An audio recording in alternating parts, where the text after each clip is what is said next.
जब भी लोग जर्मनी के बारे में सोचते हैं, तो उनके दिमाग में सबसे पहले आती हैं महंगी लग्जरी गाड़ियां जो सड़क पर बिजली की तरह दौड़ती हैं। लेकिन एक ऐसी चीज है जिस पर जर्मन्स को इससे भी ज्यादा गर्व है। एक ऐसा हाईवे सिस्टम जहां स्पीड लिमिट जैसी कोई चीज लगभग होती ही नहीं। उस सिस्टम का नाम है ऑटोबैन। एक ऐसा रोड नेटवर्क जो इतना एडवांस्ड है कि अमेरिकी इंजीनियर्स भी यही सोचते रहते हैं, आखिर जर्मनी ने दुनिया के सबसे safe high speed road systems में से एक कैसे बना डाला। ऊपर से देखने पर यह सिर्फ एक आम सड़क लगती है, लेकिन इसके पीछे कंस्ट्रक्शन की एक बिल्कुल अलग सोच छुपी हुई है। सड़क बस पाई नहीं जाती, वो एक इंजीनियर्ड स्ट्रक्चर की तरह बनाई जाती है। तो चलिए जानते हैं कि जर्मनी ने किन खास स्टैंडर्ड्स और कटिंग एज टेक्नोलॉजी का इस्तेमाल करके ऑटोबान को मॉडर्न ट्रांसपोर्टेशन इंजीनियरिंग का सबसे बड़ा एग्जाम्पल बनाया। गिजॉन्डिए, हमारे साथ बने रहिए, सब कुछ खुलासा होने वाला है। जर्मनी का कुल क्षेत्रफल सिर्फ 3,57,000 वर्ग किलोमीटर है, यानी अमेरिका के टेक्सास स्टेट से भी आधे से कम। लेकिन फिर भी यहां हाईवे डेंसिटी अमेरिका से 7 गुना ज्यादा है और 8,000 मील से भी लंबा ऑटोबान नेटवर्क पूरे देश में फैला हुआ है। अब बात करें बाकी देशों की, वो बस जमीन पर एसफॉल्ट की एक परत बिछा देते हैं और उसे हाईवे कह देते हैं। लेकिन जर्मनी का नजरिया बिल्कुल अलग है। वहां सड़क सिर्फ पाई नहीं जाती, वो बनाई जाती है। जर्मनी की हाईवेज 4 मुख्य लेयर्स पर टिकी होती हैं। पहली, एक मजबूत कंपैक्टेड सब ग्रेड फाउंडेशन। दूसरी, एक स्टेबलाइज्ड सब बेस लेयर। तीसरी, एक लोड बेरिंग बेस कोर्स। और चौथी, एक हाई परफॉर्मेंस एसफॉल्ट सरफेस। यह मल्टी लेयर स्ट्रक्चर इस तरह डिजाइन किया गया है कि 300 किलोमीटर प्रति घंटा की रफ्तार पर भी सड़क में कोई दरार, कोई झुकाव या कोई रटिंग नहीं आती। लेकिन असली फर्क पड़ता है मटेरियल्स से। जर्मनी ने ऐसे एडवांस्ड पॉलीमर मॉडिफाइड एस्फॉल्ट्स डेवलप किए हैं जो गर्मियों में 70 डिग्री तक की तपिश सह लेते हैं और सर्दियों में इतने फ्लेक्सिबल रहते हैं कि फ्रीज थॉ क्रैकिंग का कोई खतरा नहीं होता। यही स्ट्रिक्ट इंजीनियरिंग स्टैंडर्ड्स ऑटोबान को ऐसा बनाती है जहां हाई स्पीड सिर्फ अलाउड नहीं है, बल्कि वर्ल्ड क्लास कंस्ट्रक्शन की वजह से पूरी तरह सेफ भी है। अब शुरू करते हैं उस पहले कदम से, जब पूरी जगह सिर्फ एक घना जंगल होती है और हाईवे बनने का काम अभी शुरू भी नहीं हुआ होता। कंस्ट्रक्शन शुरू होने से पहले टेक्निकल टीम्स एक लंबी तैयारी के द्वार से गुजरती हैं। जियोलॉजिकल सर्वेज होते हैं, टेरेन का एनालिसिस किया जाता है, एनवायरनमेंट की जांच होती है और हर बारीकी का कंस्ट्रक्शन प्लान बनाया जाता है। इन्हीं स्टेप्स कॉलेज से तय होता है कि सड़क कहां से गुजरेगी, हर स्ट्रक्चरल लेयर कितनी मोटी होगी और किस हिस्से में कौन सी सॉइल स्टेबलाइजेशन टेक्निक सही रहेगी। जब तक सारा डेटा पूरी तरह रिव्यू और अप्रूव नहीं हो जाता, तब तक साइट पर काम शुरू नहीं होता। जैसे ही कंस्ट्रक्शन साइट ऑफिशियली सौंपी जाती है, सबसे पहला काम होता है सारे पेड़, झाड़ियां, ऊपरी मिट्टी और जो भी नेचुरल ऑब्स्टिकल्स हैं उन्हें हटाना, ताकि असली जमीन सामने आ सके। यह स्टेप बहुत जरूरी है, क्योंकि अगर कोई ऑर्गेनिक मटेरियल जमीन में रह गया, तो बाद में रोड फाउंडेशन में सेटलमेंट या इंस्टेबिलिटी आ सकती है। जगह साफ होने के बाद क्रूज टेरेन को कट और फिल करती हैं। जहां ऊंचाई ज्यादा है वहां जमीन काटी जाती है, जहां नीची है वहां भराई होती है और पूरा रूट डिजाइन एलिवेशन के हिसाब से शेप किया जाता है, ताकि सड़क में कोई टूटन या ऊंचाई का फर्क न रहे। अब जमीन को लेवल और स्टेबल बनाने के लिए हेवी वाइब्रेटरी रोलर्स से सॉइल कंपैक्शन होती है। सॉइल के टाइप और मॉइस्चर लेवल के हिसाब से आमतौर पर 6 से 12 बार रोलर चलाया जाता है। हर बार करीब 25 से 35 टन का इंपैक्ट फोर्स लगता है। मकसद है सॉइल को स्टैंडर्ड प्रॉक्टर डेंसिटी तक लाना, जो यूरोपियन ट्रक्स के भारी लोड को आराम से झेल सके।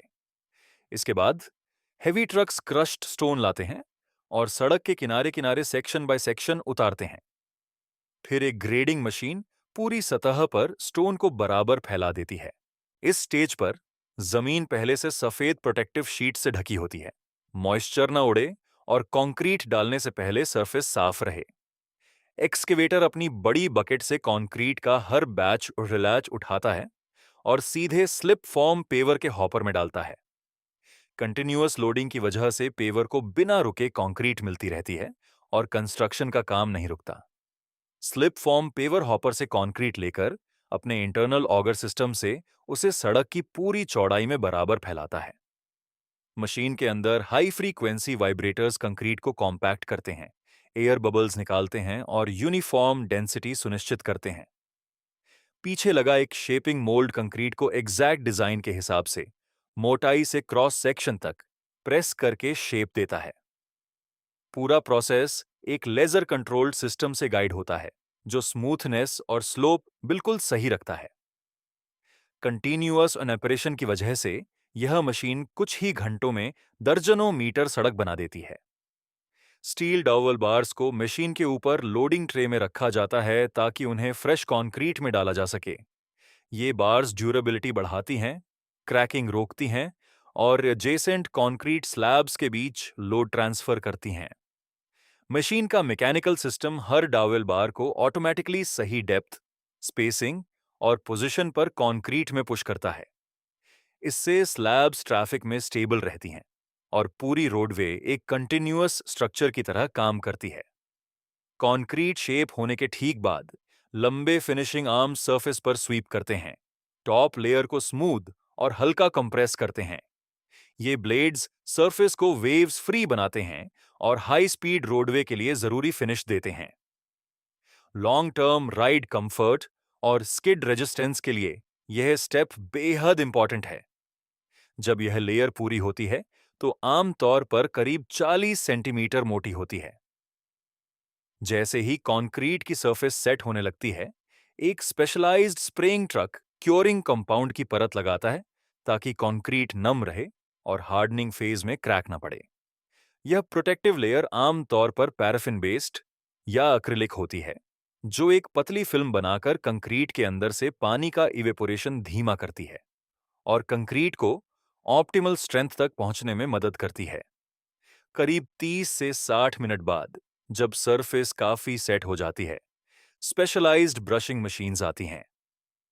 इनके high speed rotating brushes top layer पर हल्के से स्वीप करते हैं, फाइन ग्रूव्स बनाते हैं जो हाई स्पीड पर टायर्स की ग्रिप बेहतर करते हैं। यह स्टेप एक्सेस सीमेंट डस्ट भी हटाता है, सरफेस क्लीन और यूनिफॉर्म छोड़ता है और इसके बाद आता है जॉइंट कटिंग फेज। आखिर में एक स्पेशलाइज्ड कटर डिजाइन इंटरवल्स पर एक्सपेंशन जॉइंट्स बनाता है जो क्रैकिंग को कंट्रोल करते हैं और पेवमेंट स्ट्रक्चर को बचाते हैं। ये सब होने के बाद कंक्रीट पेवमेंट को कई दिनों तक क्योर करने के लिए छोड़ दिया जाता है। फिर शुरू होती है एसफॉल्ट पेविंग। अब आता है हाईवे बनाने का सबसे जरूरी कदम, एसफॉल्ट बिछाना। मॉडर्न यूरोपियन और जर्मन प्रोजेक्ट्स में एसफॉल्ट पेविंग टेक्नोलॉजी पहले से बहुत आगे जा चुकी है। डंप ट्रक्स गर्म एसफॉल्ट लेकर आते हैं, करीब 160 डिग्री सेल्सियस पर गर्म, और सीधे पेवर के हॉपर में उड़ेल देते हैं। वहां से कन्वेयर सिस्टम और ऑगर्स मटेरियल को पीछे की तरफ ले जाते हैं और पूरी सड़क की चौड़ाई में बराबर फैलाते हैं। असली जादू होता है स्क्रीड पर, यानी पीछे लगी वो वाइब्रेटिंग, टैंपिंग और प्रेसिंग यूनिट, जो असफॉल्ट के अभी भी बहुत गर्म रहते हुए 85 से 92% तक कंपैक्शन कर लेती है। इससे लेयर एक ही पास में शेप, कंप्रेस और स्मूथ हो जाती है। यह टेक्निक स्पेशली सरफेस कोर्स या स्टोन मास्टिक एसफॉल्ट के लिए बहुत इफेक्टिव है, जो सिर्फ 2 से 3 सेंटीमीटर मोटी होती है और जल्दी ठंडी हो जाती है। इतनी पतली लेयर पर ट्रेडिशनल वाइब्रेटोरी रोलर्स चलाने से क्रैक्स या रिपल्स आ सकते थे, लेकिन मॉडर्न पेवर्स के ऑटोमेटिक स्क्रिड की वजह से सरफेस हमेशा स्मूथ, वेल टेक्सचर्ड और यूनिफॉर्म रहती है। पहले मल्टीपल रोलर्स चाहिए होते थे, वाइब्रेटरी, स्टैटिक और न्यूमैटिक, प्रॉपर डेंसिटी के लिए। आज के high and Asphalt pavers machine के अंदर ही आधे से ज्यादा कॉम्पैक्शन कर लेते हैं। विर्टगेन ग्रुप के वोगेल पेवर्स अपनी प्रिसीजन, मटीरियल एफिशिएंसी और पुरानी मेथड्स की तुलना में 70 से 80% कम रोलर वर्क के लिए खासे मशहूर हैं। पेविंग के बाद एक लाइट स्टील रोलर एक आखिरी पास ले सकता है, लेकिन कई प्रोजेक्ट्स में यह स्टेप भी स्किप हो जाता है क्योंकि सरफेस पहले से ही स्टैंडर्ड पर होती है। इस नई टेक्नोलॉजी की बदौलत एसफॉल्ट पेविंग तेज, ज्यादा कंसिस्टेंट और सालों तक टिकाऊ होती है। जब एसफॉल्ट ठंडी होकर पूरी तरह स्टेबल हो जाती है, तो अगला काम होता है रोड मार्किंग्स लगाना, जो ट्रैफिक को गाइड करती हैं। पहले क्रू लेजर मेजरिंग टूल्स या गाइड स्ट्रिंग्स से हर लाइन की एग्जैक्ट पोजीशन तय करती है। लेन डिवाइडर्स, स्टॉप लाइंस और डायरेक्शनल मार्किंग्स। लेआउट कंफर्म होने के बाद स्पेशलाइज्ड स्ट्राइपिंग मशीन आती है। यह आम तौर पर थर्मोप्लास्टिक रिफ्लेक्टिव पेंट यूज करती है, जिसे एक 180 से 200 डिग्री सेल्सियस तक गर्म किया जाता है ताकि वो एसफॉल्ट सरफेस पर अच्छे से चिपक जाए। मशीन आगे बढ़ते हुए अपने स्प्रे हेड से हाईवे स्टैंडर्ड्स के मुताबिक सटीक मोटाई और चौड़ाई की लाइंस बनाती है, और साथ ही फ्रेश पेंट पर ग्लास बीड्स डाली जाती हैं। ये छोटे छोटे बीड्स रात में गाड़ियों की हेडलाइट्स को रिफ्लेक्ट करते हैं, जिससे विजिबिलिटी और सेफ्टी काफी बढ़ जाती है। कुछ ही मिनटों की कूलिंग के बाद मार्किंग सख्त हो जाती है, पेवमेंट से मजबूती से चिपक जाती है और हाईवे ट्रैफिक के लिए तैयार हो जाती है। हाईवे कंप्लीट होने से पहले आखिरी काम है कंक्रीट बैरियर्स लगाना। इन बैरियर्स को आमतौर पर पहले फैक्ट्री में प्री कास्ट किया जाता है और फिर साइट पर लाया जाता है। फैक्ट्री में हर बैरियर को हाई प्रिसिजन स्टील मोल्ड्स में डाला जाता है ताकि सभी डिमेंशंस और एंगल्स बिल्कुल कंसिस्टेंट रहें। पोर होने के बाद वाइब्रेटिंग टेबल्स कंक्रीट को कंपैक्ट करती हैं, स्मूथ सरफेस बनती है और स्ट्रेंथ बढ़ती है। जब कंक्रीट पूरी तरह सख्त हो जाती है, हर बैरियर को मोल्ड से निकाला जाता है, क्वालिटी चेक होती है और इंस्टॉलेशन ऑर्डर के हिसाब से नंबर दिया जाता है। साइट पर क्रेन्स या स्पेशलाइज्ड फॉकलिफ्ट्स इन कंक्रीट सेगमेंट्स को प्लान्स में बताई गई एग्जैक्ट जगह पर रखती हैं। फिर वर्कर्स उन्हें स्टील पिन्स या बॉन्डिंग एडहीसिव से आपस में जोड़ते हैं। एक कंटिन्यूअस और स्टेबल बैरियर लाइन बन जाती है। यह precast installation method construction तेज करती है, रोड क्लोजर का समय कम करती है और हाईवे मेंटेनेंस के दौरान सेफ्टी बढ़ाती है। बैरियर्स लगने के बाद इंजीनियरिंग टीम पूरी हाईवे का फाइनल इंस्पेक्शन करती है। Road smoothness, drainage performance, surface traction और हर सेक्शन की स्ट्रक्चरल क्वालिटी चेक होती है। जब हर कंपोनेंट सभी सेफ्टी और टेक्निकल स्टैंडर्ड्स पर खरा उतरता है, तभी हाईवे को पब्लिक के लिए खोला जाता है। हाईवे कुछ समय तक यूज होने के बाद, आमतौर पर 8 से 15 साल बाद, वेदर, हेवी ट्रकलोड्स और लगातार गर्मी सर्दी के साइकिल्स की वजह से एसफॉल्ट सरफेस धीरे धीरे घिस जाती है और तभी जरूरत पड़ती है हाईवे को रिसाइकल करने की, स्मूथनेस, ग्रिप और स्ट्रक्चरल लाइफ वापस लाने के लिए। इस रीसर्फेसिंग प्रोसेस का पहला स्टेप है पुरानी एसफॉल्ट लेयर को मिल करना, आमतौर पर डैमेज के हिसाब से 2 से 10 सेंटीमीटर गहराई तक। मशीन पुरानी एसफॉल्ट को छोटे छोटे टुकड़ों में पीसती है, कन्वेयर बेल्ट पर कलेक्ट करती है और सीधे पीछे खड़े ट्रक में लोड कर देती है। मिलिंग सिर्फ घिसी हुई टॉप लेयर हटाती है, नीचे का बेस और स्ट्रक्चर इंटैक्ट रहता है। इस तरह सड़क को स्क्रैच से नहीं बनाना पड़ता, जिससे कॉस्ट भी बचती है और कंस्ट्रक्शन टाइम भी काफी कम हो जाता है। मिल की गई एसफॉल्ट, जिसे रिक्लेम्ड एसफॉल्ट पेवमेंट यानी आरएपी कहते हैं, को एक रिसाइकलिंग प्लांट पर लाया जाता है।